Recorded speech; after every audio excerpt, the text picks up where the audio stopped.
June 6, 1944. Before dawn broke over the coast of France, the fate of Europe hung in the balance. Across the dark waters of the English Channel, thousands of ships moved silently through the night. Inside crowded landing craft, young soldiers sat shoulder to shoulder, clutching their rifles, checking their equipment one final time, and wondering if they would survive the coming hours. Some prayed quietly. Others stared into the darkness. Many were barely out of their teenage years. Ahead of them lay the heavily defended coast of Nazi-occupied France. Behind them stood the hopes of the free world. Within a few hours, they would take part in the largest seaborne invasion in human history, an operation so vast that it would change the course of World War II forever. This was D-Day, the beginning of the liberation of Western Europe, and one of the most important military operations ever attempted. The road to D-Day had been long and difficult. By 1944, Germany had occupied much of Europe for nearly 4 years. France had fallen in 1940, and Adolf Hitler's armies seemed unstoppable. While Soviet forces fought desperately against Germany on the Eastern Front, Allied leaders knew they needed to open a second front in Western Europe. The challenge was enormous. To defeat Nazi Germany, they would have to cross the English Channel, land a massive army on hostile shores, and establish a foothold in occupied France. The planning began months in advance. General Dwight D. Eisenhower was appointed Supreme Commander of the Allied Expeditionary Force, and together with British General Bernard Montgomery and other senior commanders, he began organizing what would become Operation Overlord. The invasion itself would be known as Operation Neptune. The Allies carefully studied the coast of Western Europe, searching for the best landing site. The Germans expected an invasion and had heavily fortified much of the coastline. The shortest route from Britain to France was at Pas-de-Calais, and German commanders believed this would be the most likely target. Massive bunkers, artillery positions, machine gun nests, and minefields covered the area. Instead, Allied planners chose Normandy, a stretch of coastline farther west. Although it lacked major ports, Normandy offered more room for expansion after the landings and provided a route toward Paris and eventually Germany itself. To overcome the lack of ports, engineers designed massive artificial harbors called Mulberry harbors, which would be assembled off the French coast after the invasion. But choosing Normandy was only part of the challenge. The Allies also needed to convince Germany that the invasion would happen somewhere else. To accomplish this, they launched one of the greatest deception campaigns in military history. Under an operation called Fortitude, fake armies appeared across southern England. Inflatable tanks, wooden aircraft, fake radio, transmissions, and dummy camps were used to create the illusion of a massive force preparing to invade Pas-de-Calais. Even General George Patton, one of America's most famous commanders, was placed in charge of a fictional army group. German intelligence took the bait. Hitler and many of his generals remained convinced that the main attack would come at Calais, even after Allied troops had landed in Normandy. As the invasion date approached, Britain became one giant military camp. Hundreds of thousands of American, British, Canadian, and Allied troops filled ports, airfields, and training grounds. The scale of the operation was staggering. More than 156,000 soldiers would take part in the initial assault. Nearly 7,000 vessels were assembled, including 1,213 warships and over 4,000 landing craft. More than 11,000 aircraft were assigned to support the invasion. Never before had such a powerful military force been assembled for a single operation. Across the Channel, Germany prepared its defenses. Hitler had ordered the construction of the Atlantic Wall, a vast network of bunkers, artillery positions, obstacles, and minefields stretching along the European coastline. Field Marshal Erwin Rommel, famous for his campaigns in North Africa, believed Normandy could be a likely landing site and ordered additional defenses to be built.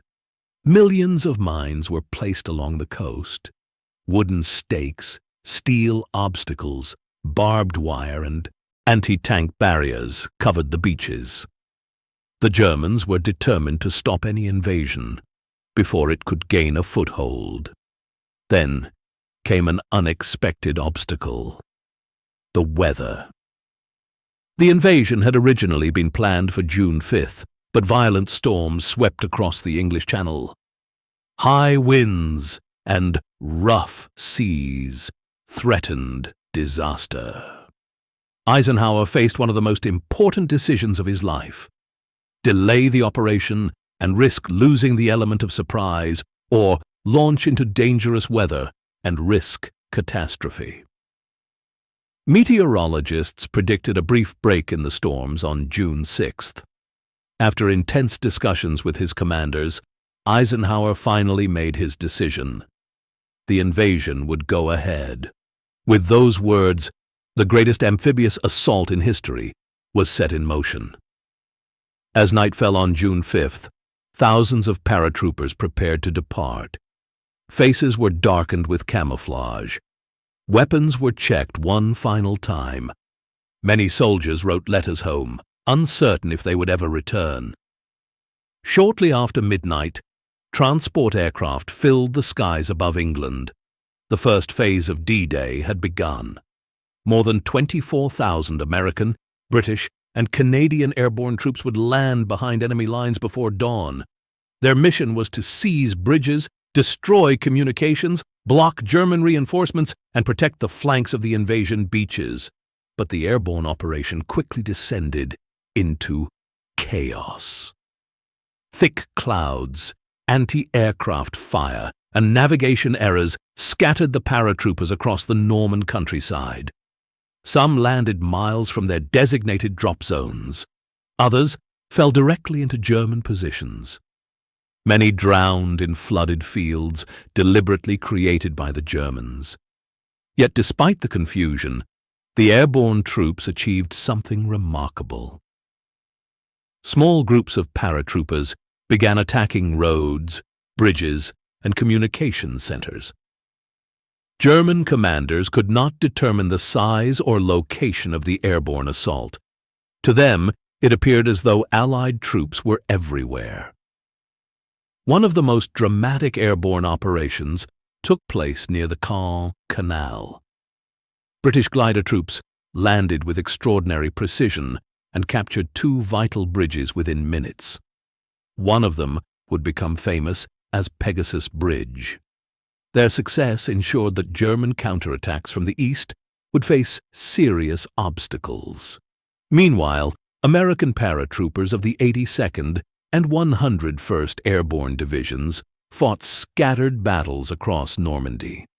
Although many units were separated and disorganized, they created confusion throughout the German rear areas and disrupted enemy movements during the crucial first hours of the invasion. As dawn approached, the invasion fleet reached the Normandy coast. The sight was unlike anything the world had ever seen. Nearly 7,000 ships stretched across the horizon. Battleships, cruisers, destroyers, transports, landing craft, and support vessels filled the sea. Above them, thousands of Allied aircraft dominated the skies. At around 5:45 in the morning, naval guns opened fire. Massive shells slammed into German defenses. Bombers attacked targets along the coast. Explosions lit up the shoreline. Yet many German bunkers survived. The defenders remained ready. At approximately 6:30 a.m., the first waves of Allied soldiers headed toward the beaches.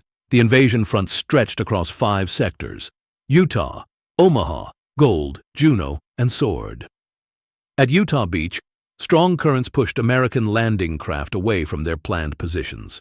Fortunately, they landed in a less heavily defended area. Brigadier General Theodore Roosevelt, Jr., the highest-ranking officer to land during the assault, quickly surveyed the situation and famously declared, "We'll start the war from right here." By the end of the day, more than 21,000 American troops had landed at Utah Beach, while suffering only 197 casualties, making it one of the most successful sectors of the invasion. Yet while Utah Beach was proving to be a success, events only a few miles away were unfolding very differently. Omaha Beach would become the bloodiest battlefield of D-Day. Unlike Utah, Omaha was heavily defended by experienced German troops positioned on high cliffs overlooking the shore. Machine gun nests, artillery positions, bunkers, and minefields covered every approach. As American landing craft approached the beach, things immediately began to go wrong. Strong currents pushed many boats off course. Several amphibious tanks sank in the rough seas before reaching shore.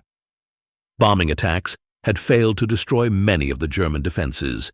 Then, as the ramps of the landing craft dropped, the Germans opened fire. Machine gun bullets tore across the water. Mortar shells exploded among the incoming waves. Men carrying more than 60 pounds of equipment jumped into water that was often chest deep. Some drowned before reaching shore. Others were cut down as soon as they stepped out of their boats. The beach became a scene of unimaginable chaos. Soldiers huddled behind obstacles for protection, while explosions erupted all around them. Entire units suffered devastating losses within minutes. For a time, it appeared that Omaha Beach might become a disaster, but small groups of determined soldiers began fighting their way forward. Officers rallied survivors. Engineers cleared obstacles under intense fire. Destroyers moved dangerously close to shore and blasted German positions at point-blank range. Slowly, inch by inch, the Americans climbed the cliffs and attacked the defenses from behind. By afternoon, the Germans were beginning to lose control. The beachhead held. The cost was terrible. Around 2,000 American casualties were suffered at Omaha alone, making it the deadliest landing site of D-Day. But the sacrifice ensured that the invasion could continue. Farther east, British troops landed at Gold Beach, while Canadian forces stormed Juno Beach. Both sectors faced fierce resistance. German strongpoints survived much of the preliminary bombardment, forcing soldiers to fight through fortified positions one by one. At Gold Beach, specialized armored vehicles designed specifically for the invasion proved their value. These unusual tanks cleared mines, destroyed bunkers, bridged obstacles, and helped open routes inland. British troops pushed forward despite heavy opposition and captured important positions beyond the shoreline. At Juno Beach, the Canadians faced some of the strongest resistance encountered anywhere outside Omaha. Rough seas delayed the landing, and many troops reached the shore before their armored support. German machine guns and artillery inflicted significant casualties, yet the Canadians continued advancing. They fought house to house through coastal villages, clearing enemy positions and pushing inland farther than any other Allied force on D-Day. By nightfall, Canadian troops had advanced several miles into Normandy, though at a cost of nearly 1,000 casualties. At Sword Beach, British troops landed under heavy fire, but quickly established a foothold. Their ultimate objective was the city of Caen, a major transportation hub whose capture was considered vital to the success of the invasion. Among the men coming ashore was Private Bill Millen, the famous bagpiper who marched onto the beach, playing his pipes despite the battle raging around him. Many soldiers later remembered hearing the music echoing through the gunfire and explosions. It became one of the enduring images of D-Day. British commandos fought through fortified positions along the coast, while French commandos, among the first French soldiers to return to their homeland, joined the assault. Later in the day, German tanks from the 21st Panzer Division launched a dangerous counterattack. For a brief moment, it appeared possible that German armor might split the Allied beachheads. Heavy fighting followed, but the attack was eventually stopped. The beaches remained secure. By nightfall on June 6, 1944, the impossible had been accomplished. Approximately 156,000 Allied soldiers had landed in Normandy. 5 separate beachheads had been established along the French coast. More than 10,000 Allied casualties had been suffered, including at least 4,414 confirmed dead. German losses were estimated between 4,000 and 9,000 men. The cost was staggering, but the invasion had succeeded. Hitler's Atlantic Wall had been breached. The Allies had returned to Western Europe. Yet D-Day was only the beginning. The battle for Normandy was far from over. German commanders quickly realized the seriousness of the invasion and began moving reinforcements toward the front. But the Allied deception campaign continued to pay dividends. Many German leaders still believed Normandy was only a diversion and that the main attack would come later at Pas-de-Calais. As a result, valuable German reserves were held back during the critical first days of campaign. This hesitation gave the Allies precious time to strengthen their foothold. More troops arrived daily. More tanks rolled ashore. Supplies poured into Normandy in enormous quantities. By the end of June, nearly 875,000 Allied troops had crossed the English Channel. However, progress inland proved slower than expected. The Norman countryside presented a challenge few Allied planners had fully appreciated. The region was divided by ancient hedgerows known as bocage. Thick earthen embankments topped with dense vegetation created natural fortresses throughout the countryside. German defenders used them expertly. Every field became a battlefield. Every hedgerow concealed danger. Machine gun teams, snipers, and anti-tank weapons could remain hidden until Allied troops were almost on top of them. Progress often measured in hundreds of yards rather than miles. The fighting became brutal and exhausting. Soldiers on both sides endured constant artillery bombardment, ambushes, and close-range combat. One of the most important objectives was the city of Caen. Capturing it had been planned for D-Day, but strong German resistance prevented that goal from being achieved. What followed was a long and bloody struggle. British and Canadian forces launched repeated attacks, while German armored divisions fought desperately to hold the city. Entire neighborhoods were reduced to rubble. Tanks battled across the surrounding countryside. Week after week, the fighting continued. Only in July did Allied forces finally secure Caen after one of the hardest battles of the Normandy campaign. Meanwhile, American forces prepared for a major breakthrough. By late July, the beachhead was secure, and Allied commanders were ready to break out of Normandy. Operation Cobra began with a massive aerial bombardment near Saint-Lô.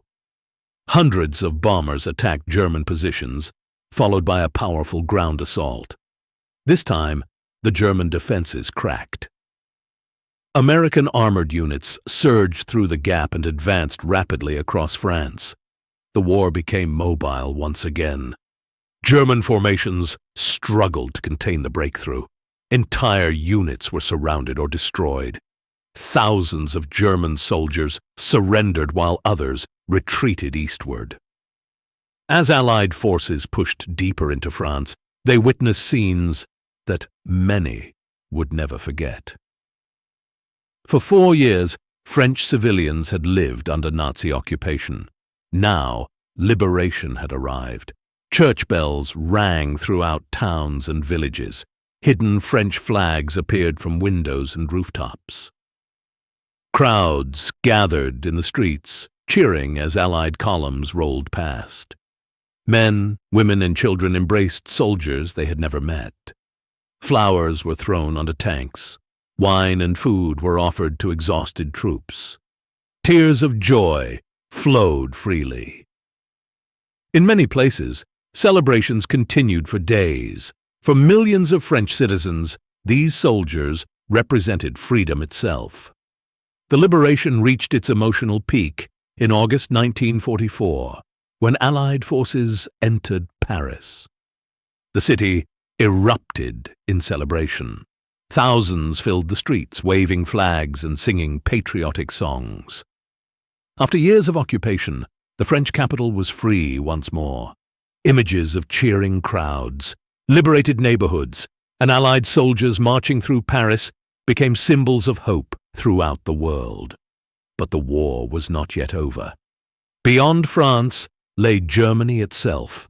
The Allies continued advancing eastward, crossing rivers, capturing towns, and pushing deeper into enemy territory. The German army remained dangerous, but it was steadily losing strength. Allied soldiers began entering German towns and cities. Many civilians were exhausted by years of war. Some greeted to the Allies cautiously. Others watched in silence. Many simply hoped the fighting would end. As the Allied advance continued, evidence of the destruction caused by the war appeared everywhere. Cities lay in ruins. Transportation networks were shattered. Refugees crowded roads and villages. The Third Reich was collapsing. For the soldiers who had landed in Normandy only months earlier, entering Germany carried tremendous significance. They had crossed the English Channel under fire. They had fought through the beaches, the hedgerows, the towns, and the cities of Western Europe. Many had lost friends along the way. Entire units had been devastated and rebuilt. Yet, they continued advancing. The road that began on the beaches of Normandy was leading directly toward victory. Looking back, it is impossible to understand the outcome of World War II without understanding D-Day. It was more than a military operation. It was a turning point in history. It opened the long-awaited Western Front. It accelerated the liberation of Western Europe. It forced Nazi Germany to fight on multiple fronts simultaneously and brought the Allies closer to final victory.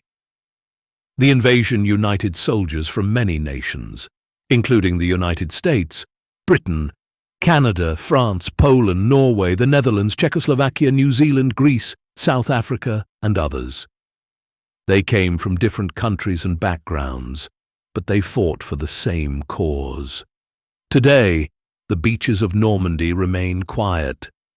Waves roll gently across the sand where thousands once fought and died. The bunkers still stand. The cliffs still overlook the sea. Military cemeteries stretch across the countryside, row upon row of white crosses and headstones, marking the final resting places of those who never returned home. They remind us that freedom was not given freely. It was earned through sacrifice. On June 6, 1944, ordinary men faced extraordinary danger and changed the course of history. Many never saw the victory they helped make possible. Yet because of their courage, Europe was liberated, Nazi Germany was defeated, and the world was forever changed. The echoes of that day still remain along the shores of Normandy, reminding us of the moment when history turned, the moment when the fate of a continent was decided, and the day that would forever be remembered as D-Day,